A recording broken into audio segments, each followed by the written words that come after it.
Now I kind of laid the other box, the mitered box, over there, took some measurements off of it to see.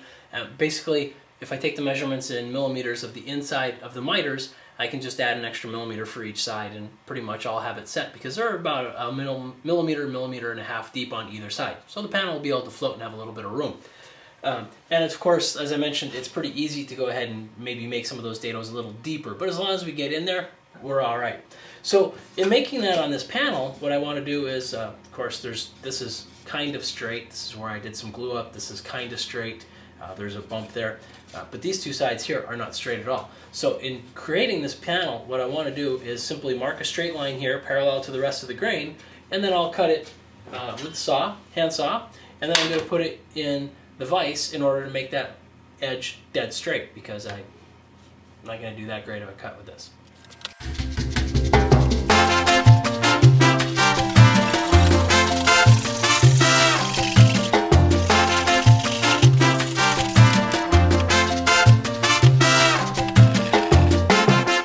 The dovetail box, I realized that I made a little bit of a mistake earlier on when I'm kind of winging this design, in that I put a profile on the edges. Now when you make a dovetail box, of course, that's going to break the continuity of the profile going through the corner. Now I could do a mitered shoulder on that dovetail, but that's a little hard, so I think I'm just going to go ahead and do a mitered corner like the other box. What? Oh, man up! Come on! You want a pocket screw? Okay, so as I was saying, I'm going to do a mitered shoulder on these through dovetails so that this box has a continuity of the profile going around the top. Yeah, what did I get myself into this time? Now, I better explain how this joint's going to go together. I took a piece of scrap here and drew some lines on it so you'll be able to see it more clearly. What we have here at the bottom is the scribe line that you would make for indicating the thickness of the adjoining material, the piece of stock that would come here. That's no different from any other dovetail that you're going to be cutting. Now, I also drew a little line here to indicate where the groove is in respect to that, and then we also have up here, this is where the profile is. Now we want to miter this top part of the profile so that the profile is continuous all the way around. But since this is a box and not really a drawer, we also don't want to do the groove like you normally would in a drawer, which is to say where you cut the dovetails and you don't really mind that in two sections of the dovetails in the back of the drawers, you're going to see a little gap. We don't want to see that. So in that sense, we need to miter the bottom part as well. So that's going to make it a little bit more complicated. We're going to be doing the top and the bottom as mitered shoulders.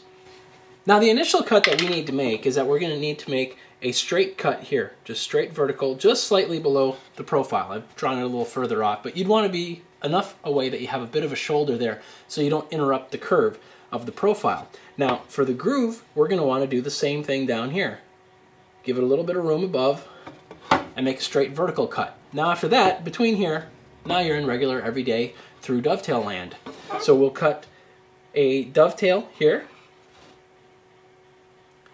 Because this material is thin and because this material is soft, it's a conifer, we're going to go for some pretty heavy angles here because if we do them too narrow, it's just going to slide right out. So these are going to be, this is going to be your dovetail that you're going to keep, and then this is going to be your scrap that we'll remove with some chisel work. And then we're going to transcribe that onto the pin board and mark the lines for the pin board, and then we'll cut that. Now when we do the pin board, we're going to be keeping material here in this corner here and up here. So we can't actually assemble it yet. We're just going to be doing the cut to make the pins for what would be the through dovetail section that's here in the middle. And after we've done that, then what we're going to do is we're going to cut sideways in from the top and from the bottom, a mitered cut on both pieces so that we can then assemble it. And if it doesn't work, well, I throw away the video. Now the long sides of this box are the ones that are going to have the tails. The other sides are going to have the pins. So when you're doing this type of a dovetail with the mitered shoulder, you're going to want to cut the tails first because it's a little easier to do the transfer, and then afterwards we can deal with doing the mitered shoulders. So to do this, what I want to do is I want to make the vertical cut go the full depth of this thickness. So what I'll do is I'll set the saw. I mean, here we've got it below the surface of the tabletop. I'm going to slide it over here and set this top part to be so that we're just going to clear the board. I'm going to do that by adjusting the pitch adjuster. Now, normally you wouldn't necessarily be able to do this if you were going through a thicker piece of wood or harder wood, but this is really soft. We can do it in one pass. Now, say I was doing it in, a thicker piece of poplar. How would you do it? It turns out that there is a small collar that you can attach on the underside of the spine of the jump. And what it'll do is it'll limit the height of the blade can progress. So you can set the pitch, raise the blade until you hit the height that you need, and then you put this onto the collar lock, and it'll stop it from going any higher. Now it just turns out that we're lucky enough to get this all in one shot. So I'm going to adjust the pitch until we clear this board by just a hair. I want to be able to clean protruding pins and tails just a bit. There's only going to be a little bit. Since this is a conifer, it's going to be a little bit on the compressible side anyway, so I want to leave it. I don't want to have indentations. Easier to take off excess than it is to add more. Now since these are going to be cut individually, I've numbered them and numbered the other pieces of where they're going to go so that I can transfer the lines to the correct piece. So I don't have to be as particular about making sure each one of these is identical in the placement of the vertical cuts or the tails. So I'm just going to go through these two pieces. We're going to do the vertical cuts on all four ends, and then I'm going to go do the tails, and then we'll clean them up and transfer the marks.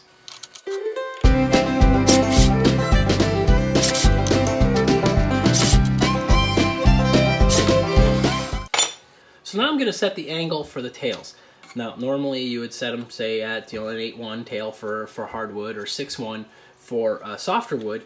This is also thinner, so we can go ahead and adjust it even a little bit further. So I'm going to set it to be a fairly steep angle here. I don't know what the angle is. All I know is I'm going to try making it consistent on all these boards. So let's loosen this spine. That's not enough.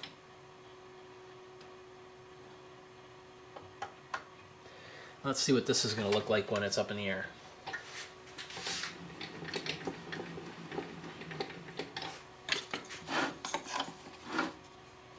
This is a great way to visualize. I'm liking that, so I'm going to go ahead and use that. It's a little, it's pretty steep, but that'll be okay. So what I need to do is I need to lower this on the front, and now I need to reset the pitch that's on the back for the height, because of course now that it's on an angle, we're actually setting it up to one of these legs. Let's set it to this just in case it is different. Should not be. It's going to be cutting into my fence for the first time, so let's give it a... I need a new fence board when I'm done with this. Alright, so let's lower the pitch a little bit. Alright, now we got those in place. So let's go ahead and basically arbitrarily place the tails.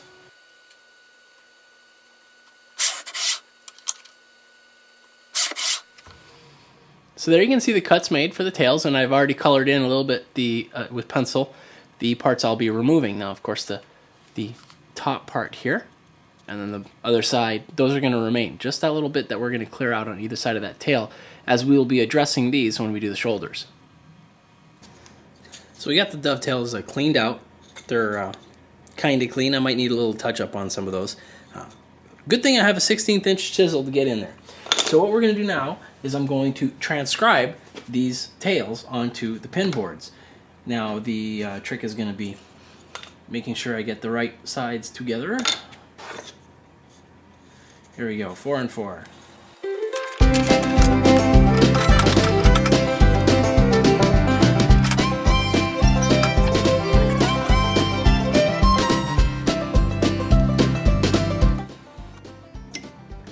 You go ahead and do that with a pencil as well so that you'll be able to see it when I pull this out.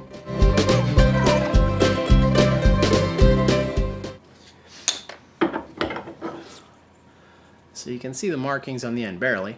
What I'll be doing there is we're creating the socket. Now the socket, there's a set of lines here that you're not going to need to worry about, and that is the socket goes, when you look at the tail board being attached here, this is where the socket is. So I need to remove this wood here. Even though I've made delineating marks on either side of here, what this is just marking, here's the edge of the pin, and here's where this is squared. Eventually what we're going to do is we're going to do a vertical straight cut here so that we can create the mitered shoulder. But for right now, all we care about is cleaning out this section here. And what I'm going to do is, it's a lot easier to just simply do this with a quick dozuki pass on each one of these. I've marked a baseline with the marking gauge. I did it pretty much to full width on the inside, since that should be covered when the corner goes together. On the outside, I tried to just barely put a little mark where the cut is going to be because I honestly don't like the lines showing on the outside, especially on a small box like this. Now, it's very important, leave the line. In this case here, I might leave just a hair more because it's compressible wood like conifer, so when I push it together, hopefully it'll make for a little bit of a snugger joint. Otherwise, I find that dovetails on soft woods like this tend to always look a little messy.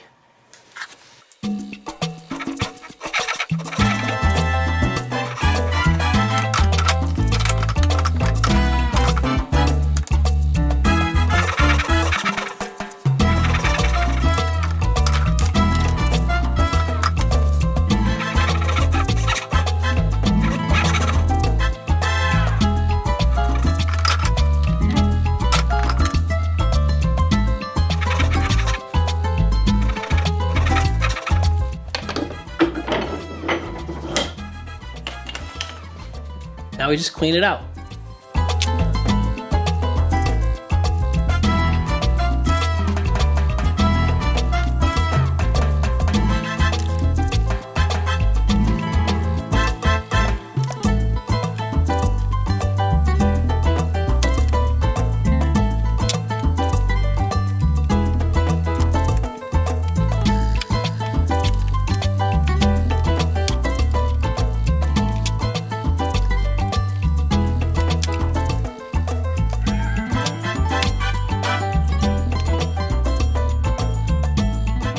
So I did the vertical cuts on just one joint here, number 2, and then there's the other board. This one here I haven't done anything since we originally chopped it out.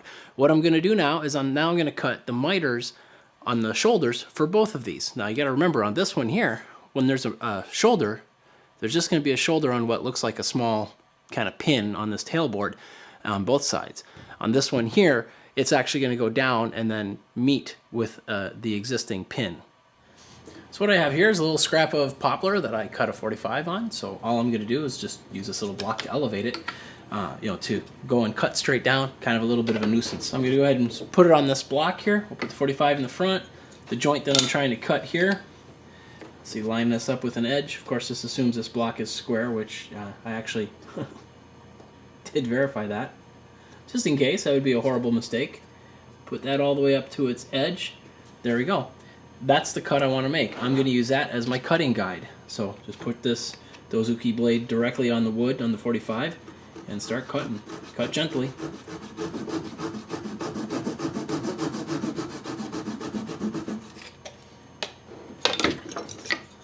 And there we have it. Now we'll repeat it on this one.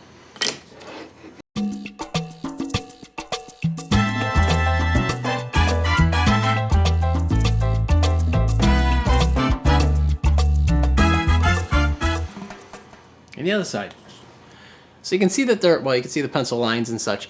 I do need to squeeze this together a little bit more. I might try cleaning those joints a bit more to allow them to not be quite so compressed, but otherwise it looks pretty good. Once this gets glued together, that miter will stay closed, and the miter is closed up here on the inside. It's clean, but then we got the one dovetail. So came out all right. One mistake that I made when I was doing the vertical cuts that were to define the edge of the shoulder for the miter. This was, I knew I'd forget on at least one joint, so I'm glad I did one. What I did is, this side here is fine, but if you look on this side here, you can see the kerf because I made the kerf go all the way down. The kerf should have been going down at a 45 degree. Of course, that's really easy to cut that way anyway, but it was just something I forgot on this joint. So maybe I'll just sand that a little bit to hide that. So I won't say it's the nicest box I've ever made, but it came out all right. Dealing with such small stock, I was using 16th inch chisels to clear out some of these gaps, and that was actually kind of hard to do without dinging things up since this is soft pine. But it did come out looking all right. There's a couple, once I get some clamping pressure on here, the things will close up nicely, and you have a nice clean corner on the bottom, so it's not going to show the groove that we have here on the inside of the box frame. And at the same time, it's not going to ruin the profile. Now, actually, this one here, I do need to finesse the profile. I have the plane out, and I was just going to make this so that it'll match up just perfectly. The other ones were all fine, but this one here, I think when I did my cuts, I was offset a little bit. But we can compensate for that without any problem. So I'm going to cut the panel to size and then do a glue up of all of these things. And It's getting close to Mother's Day.